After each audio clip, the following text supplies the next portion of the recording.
పప్పు విసిరాం కదండి, శుభ్రంగా పొట్టు తీసేసాం. పొట్టు తీసిన తర్వాత శుభ్రంగా ఇదో పప్పు ఇట్లా వస్తుందండి. ఇది తర్వాత అర గ్లాసులు బియ్యం వేపాం కదా, వేపిన బియ్యం గ్లాసులు బియ్యం అయింది. చూడండి, గ్లాసులు బియ్యం అయింది. గ్లాసులు బియ్యం ఇవి కలపాలి. ఇలా కలిపి ఇది ఇట్లా కలిపేసి బియ్యం పప్పు ఇవి మిల్లి పట్టించాలండి.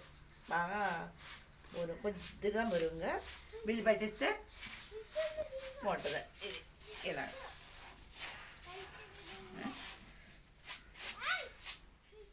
ఇది మిల్లి దగ్గర పంపించి మెత్తగా పట్టించండి, కొంచెం మెరుగుగా. ఇది పంపించిన తర్వాత ఇది ఇలా పట్టించిన పిండి మేము తయారు చేసాం. ఇది అలా పట్టింది పిండి. ఈ పిండికి కేజీ బెల్లం, కేజీ మినిమిలకి కేజీ బెల్లం అండి. ఇదే బెల్లం. ఈ బెల్లం ఏ బెల్లం అంటే కొంచెం దళసరి బెల్లం అయితే కొంచెం కలుస్తుంది. నెయ్యి కూడా కొంచెం తక్కువ పడుతుంది మనకి.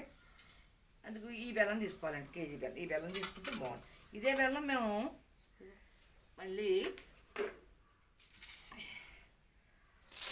ఇది కూరేసి పెట్టామండి. బెల్లం ఇంత మెత్తగా కూరుకుని ఇది మళ్ళీ కొంచెం మనం ఈ బెల్లం కేజీ బెల్లానికి కేజీ పిండికి ఇలా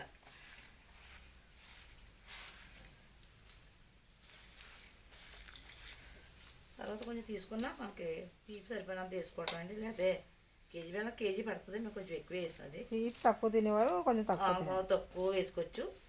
ఫుల్గా సరిపోద్ది కేజీ బెల్లానికి కేజీ. ఇవి ఎంత కూరినా కొంచెం మనకి ఇలాగా కొంచెం చిన్న చిన్న ముక్కల కింద కనిపిస్తుంది. అప్పుడు మనం కొంచెం మిక్సీ పడితే కొద్దిగా ఉప్పు తిప్పాలండి. తిప్పితే మెత్తగా అయిపోతుంది. అప్పుడు మనం నెయ్యి కాసి అందులో ఇది కలిపేస్తే మనం లడ్డూలు చుట్టేసుకొచ్చండి. పావు కేజీ నెయ్యి పడుతుందండి. నెయ్యి మాత్రం పావు కేజీ పడుతుంది నెయ్యి. మనం ఈ బెల్లం కాకపోతే వేరే బెల్లం అయితే మాత్రం ఎక్కువ పడుతుంది నెయ్యి. ఇలాగైతే పావు కేజీ సరిపోద్ది. చూడండి, ఇది మిక్సీ పెడతాం. మళ్ళీ మేము మిక్సీ పెట్టి మళ్ళీ ఉండలు చేసుకోవచ్చు. అలా మిక్సీ పట్టేసుకోవాలి. అలా మిక్సీ పెట్టేసి సరిపోద్దండి. ఇది అంతే, కొంచెం మెత్తగా అంతే. ఇది ఇలా మొత్తం అంతా ఇలా పెట్టుకోవాలి.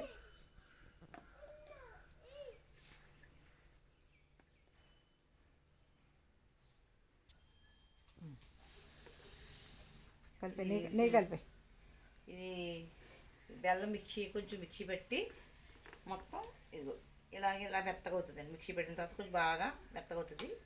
ఇప్పుడు ఇదే మనం ఇదిగో నెయ్యి పావు కేజీ నెయ్యి. పావు కేజీ నెయ్యికి ఎక్కువే ఉంటుంది. ఇది 300-400 గ్రాములు ఉంటుంది.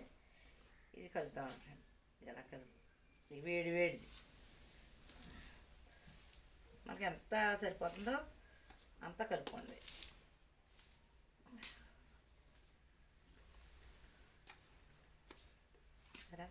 నెయ్యి కాసి తీసుకొచ్చాము. కాసి వేడి నెయ్యి అన్నమాట. ఇది వేడి నెయ్యిలోనే కలపాలి మనం.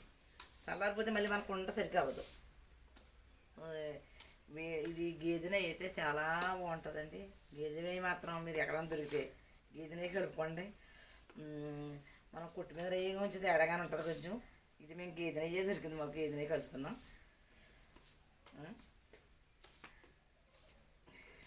ఒరిజినల్ నెయ్యి అండి ఇది. ఒరిజినల్ నెయ్యికి ఒరిజినల్ నెయ్యి అయితే చాలా టేస్టీగా ఉంటుందండి. ఒరిజినల్ నెయ్యి దొరకాలి మనకి. ఈ సున్నీకున్న టేస్టు మరి ఏ స్వీట్కి రాదు అసలు. అంత మనకి బలానికి బలం ఉంటుంది. ఈ పెద్దమేసావన పిల్లలకి ఇటువంటి కొంచెం పెడతా ఉంటే చాలా మంచిది పిల్లలకి. వాళ్ళు పెద్ద మనిషి అవటం కూడా కొంచెం తొందరగా అవ్వరు. అది మనం గమనించుకొని ఇటువంటివి పెడతా ఉండండి. పిల్లలకి 9 సంవత్సరాలైన పిల్లలకి నాటి నుంచి పెడుతుంటే వాళ్ళకి కొంచెం శరీరం కూడా వెనుకంగా ఉంటుంది. అదే గట్టి పడుతుందండి. ఇది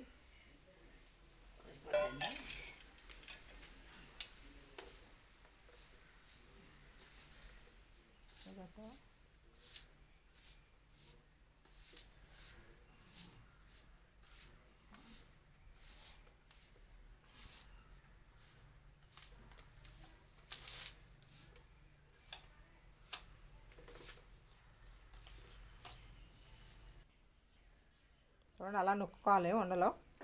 అదే వేడి చల్లారిపోకుండా నొక్కుకోవాలన్నమాట. ఏ చల్లారిపోకుండా నొక్కోవాలండి.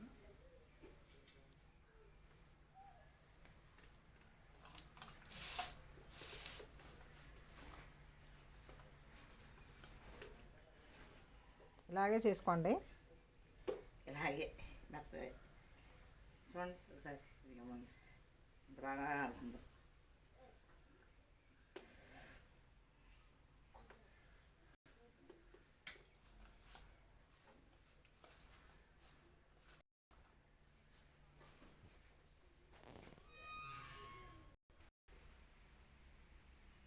ఇదండి ఇందాక పిండి కలిపేసాం కదా, కలిపేసిన పిండి మెత్తగా కలిపిన పిండి ఇగో లడ్డూలు చుట్టాను చూడండి. ఇవి ఒక 40 లడ్డూల వరకు వచ్చాయండి. 40-50 లడ్డూలు చిన్నవి అయితే అవి వస్తాయి. మనం మళ్ళీ మీకు ఒకసారి ప్రాసెస్ అంతా మళ్ళీ చెప్తాను నేను.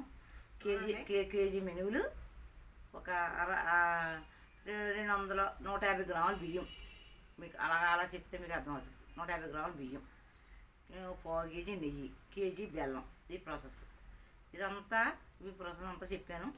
దాని ప్రకారంగా మీరు ఇలా చేసుకుని ఈ లడ్డూలు చుట్టుకోండి, చాలా బాగుంటాయి. ఇది మన నెయ్యితోని ఇది పెడితే చాలా మంచిది, చాలా బలం. సరే మీ చూడండి, మేము ఇది ఎంతో మీ అందరికి అందించాలని ఇది చేసాము. మీరందరూ కూడా మమ్మల్ని ఎంకరేజ్ చేస్తారని, తినండి, ఎంకరేజ్ చేస్తారని మరి చేసుకోండి మీరు. సరే అండి, బాయ్ అండి. బాయ్ అండి. లైక్ చేయండి, కామెంట్లు పెట్టండి, సబ్స్క్రైబ్ చేయండి, గంట సింబల్ కొట్టండి, షేర్ చేయండి. బాయ్ అండి.